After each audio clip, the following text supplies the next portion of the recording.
মনের দুঃখে উপকৌশল যজ্ঞশালায় গিয়ে অনশন শুরু করলেন। গুরুপত্নী উপকৌশলের অন্নত্যাগে অত্যন্ত বেদনা অনুভব করলেন এবং তার অনশন ভঙ্গের জন্য তাকে গিয়ে ডাকলেন, বাছা, তুমি অনশন করে আছো কেন? কোনো ব্রহ্মচারীর মনে ক্ষোভ থাকা উচিত না। কি এমন ঘটনা ঘটেছিল যে উপকৌশল অনশন শুরু করলেন? শুনুন উপনিষদ থেকে গল্পাকারে তীর্থপতি দত্তের লেখা আচার্য সত্যকাম গল্পটি। পাঠে শান্তিনাথ কুণ্ডু। জবাল সত্যকাম ব্রহ্মজ্ঞান লাভ করার পর জগৎ বিখ্যাত আচার্য রূপে তাঁর খ্যাতি ছড়িয়ে পড়ল। দেশ এবং বিদেশ থেকে ব্রহ্মচারীরা এসে তাঁর শিষ্যত্ব গ্রহণ করলেন। বহু তপস্বীও সেই আশ্রমে এসে তপস্যা করতে লাগলেন। উপকৌশল নামে এক ব্রহ্মচারী সত্যকামের শিষ্যত্ব গ্রহণ করে ব্রহ্মচর্য পালন করছিলেন। গুরু সেবায় তিনি নিজেকে উৎসর্গ করেছিলেন। এই সময়ের মধ্যে গুরু সত্যকাম সকলকেই বিদ্যা দান করে গৃহে ফিরে যেতে আদেশ করেছেন, কিন্তু উপকৌশলকে কোনো কথাই বলেননি। এই দীর্ঘ সময় তাঁর আশ্রমে থাকলেও তিনি তাকে ব্রহ্মবিদ্যা দান করলেন না। সত্যকাম গুরু গৌতমের কাছ থেকে ব্রহ্মজ্ঞান লাভ করার পর তাঁর আদেশে গৃহে ফিরে এসে বিবাহ করে আশ্রমবাসী হন। ঋষিপত্নী আশ্রমের সকল শিষ্যকে নিজের পুত্রের মতো স্নেহ করতেন এবং তাদের যত্ন করতেন। উপকৌশল গুরুপত্নীকে আপন মায়ের অধিক শ্রদ্ধা করতেন এবং সেবা দান করতেন। ঋষিপত্নী উপকৌশলের প্রতি স্বামীর এই ব্যবহারে অত্যন্ত আশ্চর্য হয়ে গেলেন। একদিন তিনি তাঁর এই ক্ষোভ স্বামীর কাছে প্রকাশ না করে পারলেন না। তিনি কিছুটা ভর্ৎসনার সুরে বললেন, স্বামী, এ আপনার কেমন বিচার বুঝছি না।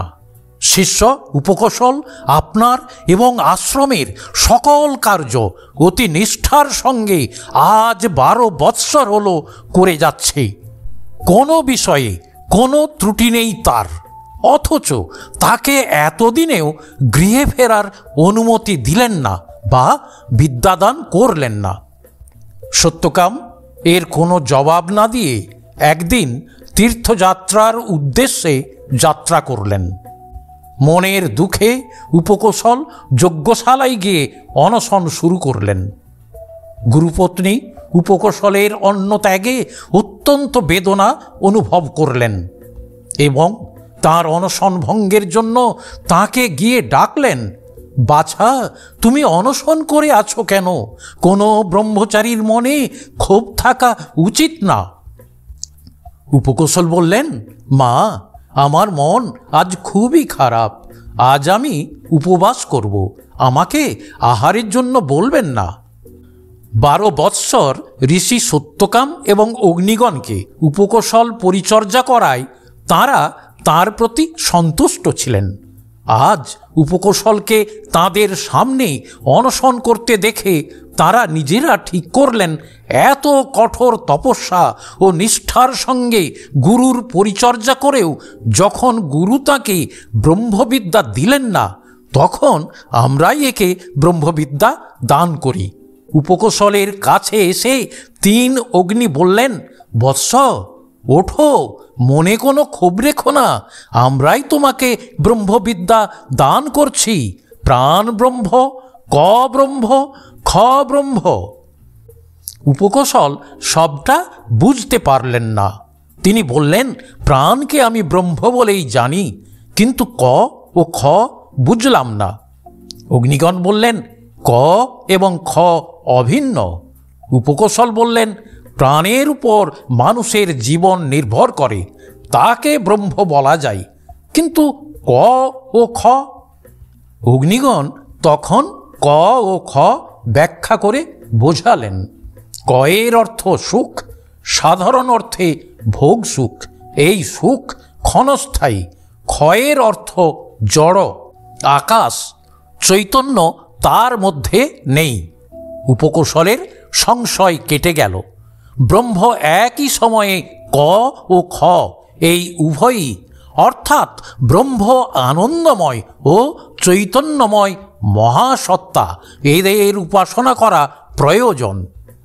ব্রহ্মবিদ্যার পর অগ্নিগণ অগ্নিবিদ্যা দান করলেন উপকৌশলকে। ইতিমধ্যে বিদেশ ভ্রমণ শেষ করে আশ্রমে ফিরে এসে উপকৌশলকে দেখে গুরু সত্যকাম বিস্মিত হয়ে জিজ্ঞাসা করলেন, বৎস, তোমার মুখে ব্রহ্মজ্ঞানীর দীপ্তি লক্ষ্য করছি, কে তোমাকে অনুশাসন করেছেন? উপকৌশল কিছুটা ইতস্তত করে অগ্নিদের দেখিয়ে বললেন, ভগবান, এরা আমাকে অনুশাসন করেছেন। উপকৌশল মনে মনে শঙ্কিত হয়ে ভাবলেন, এতদিনের ব্রহ্মচর্য এবং গুরু সেবা সবই বুঝি বিফলে যায়। কিছুক্ষণ মৌন থেকে মনে মনে কি ভেবে নিয়ে বললেন, অগ্নিগণ তোমাকে অনুশাসন দিয়েছেন শুনে অত্যন্ত প্রীত হলাম, কিন্তু অগ্নিগণের উপদেশেই ব্রহ্মতত্ত্বের মূল প্রকাশ নাও পেয়ে থাকতে পারে। তুমি আমাকে বলো, অগ্নিগণ কি উপদেশ দিয়েছেন? উপকৌশলের কাছে সব শুনে তিনি বললেন, সবটা তোমাকে বলা হয়নি, এবার আমি তোমাকে পরম তত্ত্ব উপদেশ দেব। চক্ষুতে যে পুরুষকে দেখা যায় তিনিই আত্মা। এই আত্মা অমর, সকল প্রকার ভয়ের অতীত, ইনিই ব্রহ্ম। এখানেই শেষ হলো। কেমন লেগেছে জানাবেন। ধন্যবাদ।